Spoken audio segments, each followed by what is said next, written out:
ثانی انٹرنیشنل حج عمرہ tours and travels. حج عمرہ جانے کے خواہش مند حضرات اسکرین پر دیے گئے نمبرز پر کال کریں۔ حضور اکرم صلی اللہ علیہ وسلم نے فرمایا کہ من قرأ القرآن فاستظہر فاحل حلال وحرم حرام شفعہ اللہ فی عشرۃ من اہل بیت کلہم قد وجبت لہم النار، کہ جس نے قرآن کریم کو پڑھا اس کے حلال کو حلال جانا، حرام کو حرام جانا، حق تعالی شانو قیامت کے دن ایسے قرآن کریم کے حافظ کو جو عمل کرنے والا ہے اپنے گھرانے کے ایسے 10 لوگوں کی شفاعت اور سفارش کا حق اور اختیار اور اجازت دے دیں گے جن سب کے لیے جہنم واجب ہو چکی ہوگی، تو یہ سفارشی تیار ہوں گے۔ تو اس کے لیے سستا حافظ اور سستا قاری مت تلاش کرو، اگر عظمت ہوگی تو سستا تلاش نہیں کرے گا بلکہ مہنگا سا مہنگا بھی لائے گا۔ بادشاہ وقت عراق کے زمانے کی بات ہے کہ اس دور کے اندر بادشاہ وقت کا بیٹا ایک استاذ کے یہاں شاگرد، اب بادشاہ وقت اپنے بیٹے کی تعلیم کے بارے میں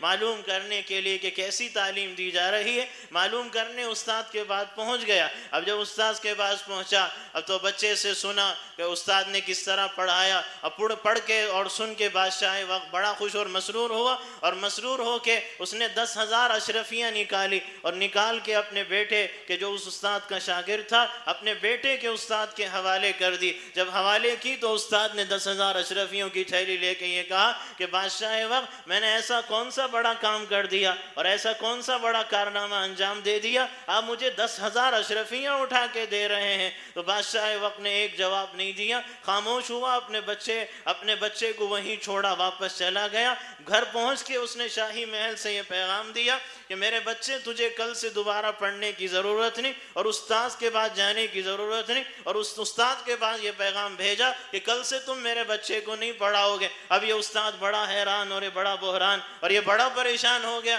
اور بڑا فکر مند اور بڑے تعجب میں پڑ گیا، ارے یہ کیا ہو گیا، ارے کل تک تو 10,000 اشرفیوں کی تھیلی اور آج نکال دینے کا حکم اور نہ پڑھانے کا حکم، یہ کیا صورتحال ہو گئی، بات بنتی ہوئی بگڑنے کیوں لگی ہے، کیا ہوا ہے اور کیوں ہوا ہے اور کس وجہ سے ایسا ہوا؟ اب وہ بڑا پریشان، تو پیغام بادشاہ وقت نے بھیجا کہ جس استاذ کے دل میں 10,000 اشرفیوں کی قیمت اور عظمت رب کے پاک کلام سے زیادہ ہو، میرے بیٹے کو ایسے استاذ کی کوئی ضرورت نہیں،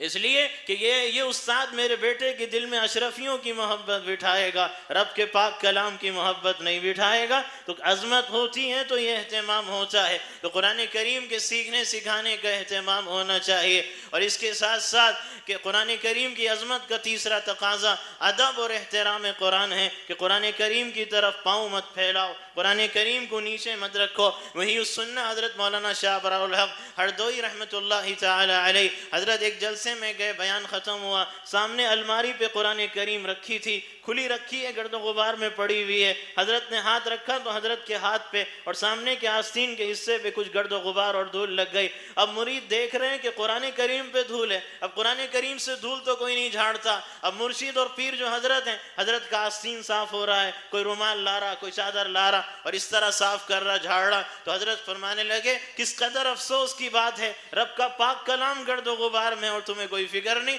میرا دامن داغدار ہو گیا تو فکر ہو گئی کہ ارے یہاں سے گرد و غبار صاف کرنے لگے۔ اس لیے حضرت فرماتے تھے کہ قرآن کریم کی تو شاہانہ کرسی ہونی چاہیے، ارے تپائی پہ تو کھانا بھی رکھ لو اور سامان بھی رکھ لو اور کتاب بھی رکھ لو، قرآن کریم کی شاہانہ کرسی تو رحل ہے کہ رحل کے اوپر رکھو، امام صاحب ہیں، ایک مصلح، دوسرا مصلح، تیسرا مصلح، کیونکہ امام صاحب ہیں، امام صاحب کی قدر و قیمت تو اس پاک کلام کی نسبت سے ہے جو اس کے سینے میں ہے، تو قرآن کریم کی عظمت تو اس سے زیادہ ہونی چاہیے، اس کے ادب و احترام کے تقاضوں پہ عمل تو اس سے زیادہ ہونا چاہیے۔ تو اس لیے پہلے زمانے میں جزدان میں لپیٹ کے قرآن کریم رکھنے کا رواج تھا، کیوں؟ اس لیے کہ بے وضو غلطی میں غفلت میں ہاتھ نہیں لگائے گا، لگا دے گا تو بے وضو اس کا ہاتھ براہ راست قرآن کریم پہ نہیں پڑے گا۔ اور دوسرا فائدہ یہ ہوتا تھا کہ قرآن کریم جزدان میں رکھو تو گرد و غبار سے حفاظت ہو جائے گی، دھول اور میل و کچیل سے حفاظت ہو جائے گی۔ یہ ادب و احترام قرآن کا خیال، یہ عظمت قرآن کا تیسرا تقاضا، اور قرآن کریم کا پہلا حق عظمت قرآن،